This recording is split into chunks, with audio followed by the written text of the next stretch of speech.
but I need this, yeah, I need this. You're my fault, my weakness. When did you turn so cold?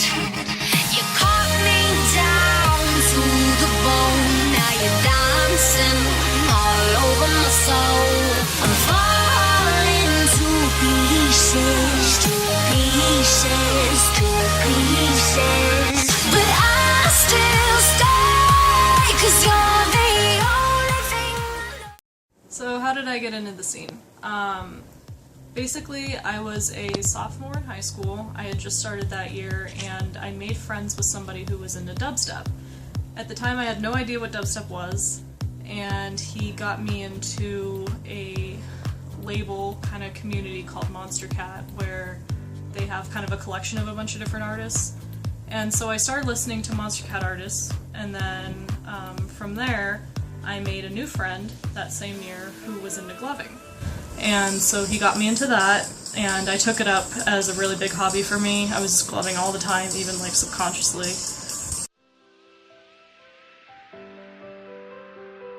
So how have raves influenced my life?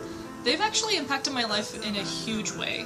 Some people say that raves are kind of just their, hobby that they do every once in a while, and for other people they kind of take it up as an entire lifestyle. And for me, I definitely really took raves to heart. They've changed my life kind of in a big way because they've brought me out of my shell more. I'm a lot more comfortable, just talking to strangers now and dancing like a dork in front of other people. And I definitely would have never been comfortable with that before I went to raves. So they definitely brought me out of my shell a lot. EDM music helps me a lot. It calms me down, or it can get me energized too. So sometimes if I'm really cranky in the morning, I'll listen to some hardstyle and I'll feel ready to go to school. Or sometimes if I can't sleep, I'll put on some ambient trance. So it definitely has impacted my life. And I mean, it also just is a great experience. I've seen artists that are worldwide that I never thought that I'd be able to see before. And I've also met new artists that are kind of up and coming, and I can say I knew them before they were huge, which is really fun too. This bad stigma that's associated with raves. If you are 15 years old and you tell your mom, hey, I'm gonna go to a rock concert, she's gonna be okay with it. But if you tell her, hey, I'm gonna go to a rave, suddenly it's a big deal. And it's really stupid because, you're gonna see the exact same amount of drugs at a rock concert that you're gonna see at a rave. But people think that raves are so big and terrible because of that drug scene. And really, you don't even need drugs to have fun. And me personally, I've never done drugs at a rave because I still get this feeling of euphoria just from being around that live music. And it's definitely very uplifting and everything, so I mean, it's like you don't even need the drugs to have a good time. And still people seem to associate it as just such a big bad thing. And, another thing that I think a lot of people don't realize is that the raves now are always permitted. The companies always get a permit to host these raves. They always have police officers and security on site. So I mean, they're always just really big about security. There's always rules. You're gonna get patted down no matter where you go. Of course, somehow people are gonna sneak in drugs, which is gonna happen no matter what. I mean, it's like, drugs are so bad, oh no, I saw someone smoking pot at a rave. It's like, you know how many times drugs were passed around when I was sitting in math class at high school? Like, come on.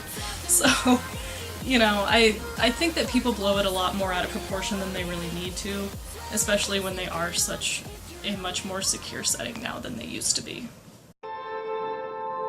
You got me so wild. How can I ever deny? Is basically these bracelets that are made with pony beads, and honestly you can get the beads anywhere, like Walmart. Michael's. And Michael's.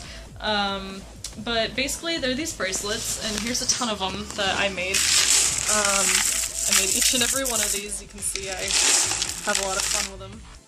And basically what they are is a bracelet that you trade with somebody when you meet them at a rave. And there's a certain kind of handshake that we do, and Kim and I can demonstrate it. But it's peace, love, unity, and respect. And when you trade with somebody, basically, you know, I mean, it's kind of like a way of collecting, and it's also in another way just something kind of meaningful to hold on to. And like, you know, candy has a story, which is really cool. They were all made from the heart. So like, I can show you this one. So this one I got at a recent rave that I went to, and this one was actually given to me by DJ Moromi. And it's a flash drive with her music on it, and so this is definitely something that I want to hold on to, so that I always have her music, first of all, but also just because it's really cool that she made this and chose to give it to me, out of all people. This one in particular is pretty special to me because of the story behind it.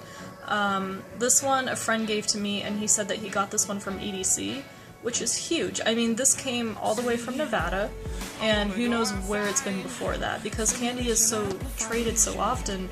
You know, I could have candy in here that was given to me by somebody that could have been from another part of the world, which is really cool. I mean, these things do travel really far. Trapped and I cannot fly, and you don't